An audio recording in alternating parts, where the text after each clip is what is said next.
अपने पसंदीदा शो मन्नत सीरियल के लेटेस्ट अपडेट सबसे पहले पाने के लिए हमारे चैनल को सब्सक्राइब करें।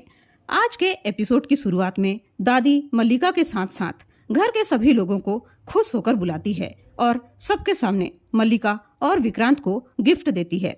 मल्लिका और विक्रांत दादी का पैर छूते हैं। तब दादी खुश होकर उन्हें आशीर्वाद देती है और कहती है कि अब तुम दोनों एक नन्हा सा मेहमान लाकर हमको खुश कर दो। विक्रांत दादी की बात सुनकर इधर उधर व्याकुलता से देखने लगता है। तभी किसी के आने की आहट आती है। सभी लोगों का ध्यान उसकी तरफ हो जाता है। तभी रवीना आगे बढ़कर उससे वह बुके ले लेती है जो वह आदमी उन्हें देने आया था। रवीना कहती है, मल्लिका, ये बुके तुम्हारे लिए आया है। और वह बुके के साथ आया पत्र में जो लिखा था वह पढ़कर सुनाती है, जिसमें मल्लिका और विक्रांत की शादी का मुबारकबाद लिखा होता है और उसकी हर मन्नत पूरी होने की शुभकामनाएं लिखी होती है। तो रवीना ताने मारते हुए कहती है, लगता है ये मन्नत नाम विक्रांत और मल्लिका के बीच चिपक ही गया है। कैसे भी करके सामने आ ही जाता है और मल्लिका को अपनी मन्नत लो कहकर दे देती है। फिर बात को संभालते हुए कहती है, मेरे कहने का मतलब है अपनी अमानत को संभालो। मल्लिका थैंक्स कह देती है। घर के सभी लोग विक्रांत और मल्लिका को झूले पर बैठाने के लिए जाते हैं तो देखते हैं उस झूले पर मन्नत पहले से ही तैयार होकर बैठी है। नीतू उसे देखकर उस पर भड़क जाती है और कहती है, इस लड़की को यहाँ किसने बुलाया?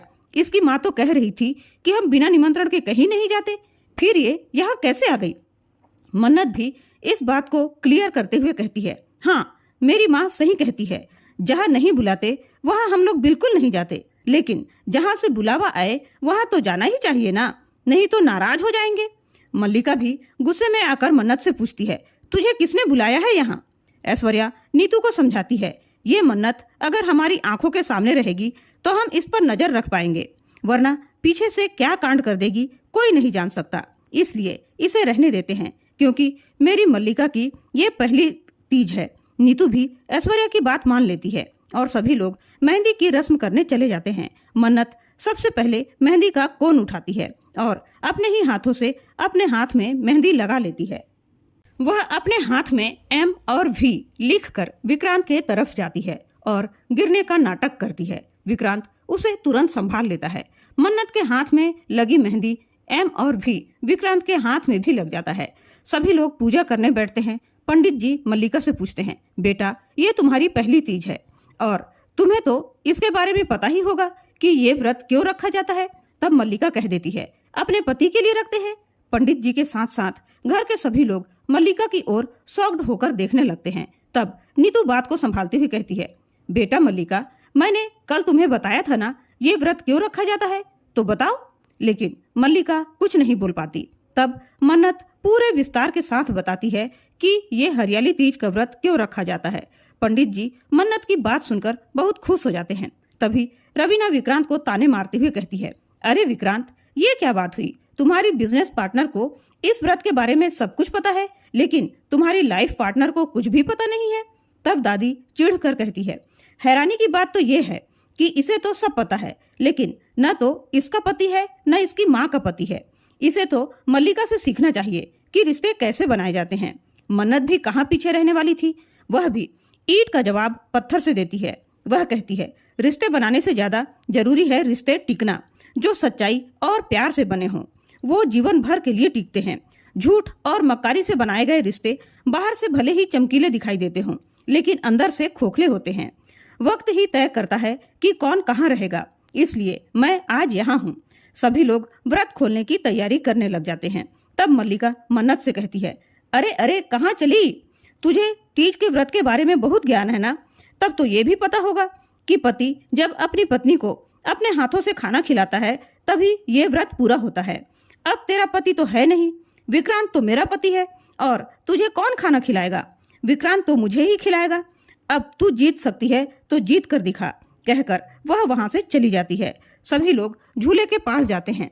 रौनी नीतू को मिठाई खिलाकर उसका व्रत खुलवाता है। ऐसे ही परिवार के सभी लोग व्रत खुलवाते हैं। फिर दादी विक्रांत से कहती है, अब सिर्फ 5 मिनट ही बचे हैं, मल्लिका का व्रत खुलवाओ। मल्लिका झूले में जाकर बैठती ही है कि लाइट गोल हो जाती है। मल्लिका गुस्सा होकर झूले से उतर जाती है और चिल्लाकर कहती है कि ये लाइट कैसे गोल हो गई। सभी लोग लाइट के बारे में बात करते हैं। तब नौकर बताता है कि किसी ने फ्यूज तार निकाल दिया था। मन्नत मल्लिका को इशारा करती है। मल्लिका समझ जाती है कि मन्नत ने अंधेरे का फायदा उठाकर विक्रांत के हाथ से मिठाई खा ली है, लेकिन वह वहां कुछ भी नहीं कह पाती। मन्नत रसोई में पानी पी रही होती है। विक्रांत उससे पूछता है कि तुम्हारे दिमाग में क्या चल रहा है, तो मन्नत उसे याद दिलाती है, पहली रसोई में आपने मेरे हाथ का हलवा खाया था, तो आज मैंने आपके हाथ से मिठाई खा ली, हिसाब बराबर।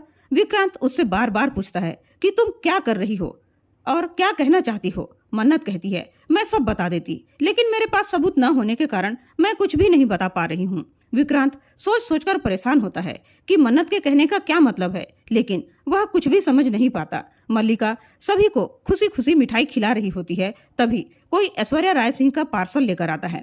नौकर उससे पार्सल लेने की कोशिश करता है, परंतु वह कहता है यह कुरियर बहुत इंपॉर्टेंट है, वह ऐश्वर्या राय सिंह को ही यह कुरियर देगा। और वह ऐश्वर्या राय सिंह के पास जाकर कहता है, मैडम आपका पार्सल है। ऐश्वर्या उसे एकांत जगह में लेकर जाती है। वह उसकी उंगली में वही टैटू देखकर घबरा जाती है। वह उसके पीछे भागती है, लेकिन वह भागते भागते गिर जाती है और पार्सल वाला चला जाता है। मन्नत ऐश्वर्या को देखकर समझ जाती है कि ऐश्वर्या फिर घबराई हुई है, लेकिन क्यों वह भी नहीं समझ पाती। वह ऐश्वर्या के पीछे भागती ही है और उसे पकड़ लेती है और उस आदमी के बारे में पूछती है, लेकिन ऐश्वर्या मन्नत को ही अपने जीवन का सबसे बड़ा श्राप समझती है और उसे मर जाने के लिए भी कहती है। तभी मल्लिका विक्रांत से कहती है, विक्रांत तुम कहाँ जा रहे हो। विक्रांत उससे गुस्से में कहता है कि तुमने व्रत क्यों रखा, मैं तो अपने माँ बाप के सामने मजबूर हूँ, लेकिन तुम तो बहाने बनाकर मना कर सकती थी ना। और उसे अपनी दादी को जाकर सच सच बताने के लिए कह देता है, लेकिन मल्लिका मन्नत को हराकर विक्रांत को पाने की प्रतिज्ञा कर लेती है। मन्नत ऐश्वर्या को समझाती है कि आप जो मुझे दोष दे रही हैं अपने बुरे कर्मों के लिए, ये सही नहीं है। जो जैसा कर्म करता है उसे अपने कर्म का दंड भुगतना ही पड़ता है। हाँ, मेरी ये गलती हो गई कि आपके इतने बुरे कर्म करने के बाद भी आपके लिए हमदर्दी दिखाई, लेकिन आप उस लायक बिल्कुल भी नहीं हो, कहकर वह वहां से चली जाती है। लेकिन मल्लिका उन दोनों की बातें सुन लेती है और सोचती है, मेरी माँ के बारे में मन्नत ऐसे कौन से राज की बात जानती है। मन्नत जल्दी में जा रही होती है कि वह विक्रांत से टकरा जाती है। मन्नत उससे बात नहीं करना चाहती, लेकिन विक्रांत उससे जवाब चाहता है कि पहले तो उसने उसके प्यार का सौदा किया और आज उसने उसके साथ वो सारी रस्में निभाई जो एक पत्नी निभाती है। वह उसी के बारे में पूछता है तो मन्नत रो रो कर उससे माफी मांगती है और वह विक्रांत से कहती है कि मेरे कारण ही आपको तकलीफ पहुंची है, जो नहीं होना चाहिए था, लेकिन मैं ही उसे ठीक करूंगी, कहकर वह वहां से चली जाती है। ये सारा दृश्य मल्लिका भी देख रही होती है। मल्लिका मन ही मन सोचती है, कहीं मन्नत मुझे हराने का ही रास्ता तो नहीं निकाल रही। वह यही सोच सोचकर डर जाती है। मन्नत मन ही मन निर्दोष विक्रांत के बारे में सोचती है कि वह बिना सबूत के विक्रांत को ऐश्वर्या और मल्लिका के चंगुल से कैसे निकाले।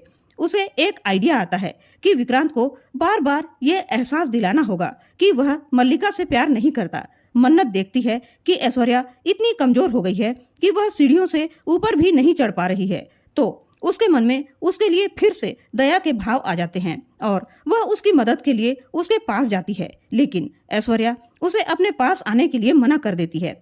मन्नत उसे समझाती है कि अगर वह चाहे तो उसकी मदद ले सकती है, ताकि घर वालों को उसके राज के बारे में पता न चले, और आउट हाउस चलने के लिए कहती है। मन्नत उसके मदद के लिए हाथ आगे बढ़ाती है तो ऐश्वर्या को उस दिन की याद आ जाती है जिस दिन उसने मन्नत को जन्म लेते ही मरने के लिए समुद्र किनारे छोड़ दिया था, और वह उसका हाथ थाम लेती है। मन्नत उसे आराम से आउट हाउस में लेकर आती है। उसके पहले मल्लिका वहां जाकर मन्नत और ऐश्वर्या के राज के बारे में जानने के लिए छानबीन करती है, लेकिन मन्नत की आवाज सुनते ही वह वहां से बचकर बाहर निकल जाती है। तभी ऐश्वर्या के लेटते ही डॉक्टर भी वहां पहुंच जाता है और मन्नत को हिदायत देता है कि जितना ध्यान श्रुति खन्ना का रखती हो उतना ही ध्यान इनका भी रखना होगा। इन्होंने लीवर डोनेट किया है, वो भी कोई छोटी मोटी सर्जरी नहीं है, इसलिए इनका भी बहुत अच्छे से ध्यान रखना होगा। मल्लिका ये सारी बातें सुन लेती है क्योंकि उसका मोबाइल वहीं कमरे में छूट गया होता है। वह उसी को लेने जा रही होती है, इसलिए उसे सारी राज की बात पता चल जाती है। मन्नत ऐश्वर्या से कहती है वह मल्लिका को उसके अतीत के बारे में कुछ नहीं बताएगी और वो सारी बातें दोहराती है कि किस तरह ऐश्वर्या और मल्लिका ने झूठ बोलकर विक्रांत को शादी के लिए मजबूर किया है। मल्लिका मन्नत और ऐश्वर्या की सारी बातें सुन लेती है, लेकिन उसे समझ में नहीं आता कि मन्नत किस सच्चाई की बात कर रही है। वह डॉक्टर से ऐश्वर्या के लीवर डोनेट करने के बारे में पूछने के लिए जैसे ही जाती है, उसके हाथ से फूलदान गिर जाता है। मन्नत और ऐश्वर्या आश्चर्य से उसी तरफ देखने लगती है और इसी के साथ आज का एपिसोड खत्म हो जाता है। कल के एपिसोड में देखने को मिलने वाला है, मल्लिका ऐश्वर्या से कह रही होती है कि मन्नत कह रही थी कि इसकी माँ को लीवर सोनिया खन्ना ने दिया है, तो मन्नत उसे एक थप्पड़ लगाती है और कहती है ये है, और बताती है कि ऐश्वर्या राय सिंह ही सोनिया खन्ना है। मल्लिका उसे बर्बाद कर देने की धमकी देती है। मल्लिका ऐश्वर्या के बारे में सारी सच्चाई जानकर कैसा रिएक्ट करेगी, जानने के लिए आप लोग कितने एक्साइटेड हैं और आप लोग को मल्लिका और मन्नत में से किसका बिहेवियर बहुत अच्छा लगता है, कमेंट में जरूर बताइएगा। और वीडियो पसंद आई हो तो लाइक और शेयर जरूर करें और ऐसे ही डेली अपडेट पाने के लिए हमारे चैनल को सब्सक्राइब करना बिल्कुल ना भूलें। धन्यवाद।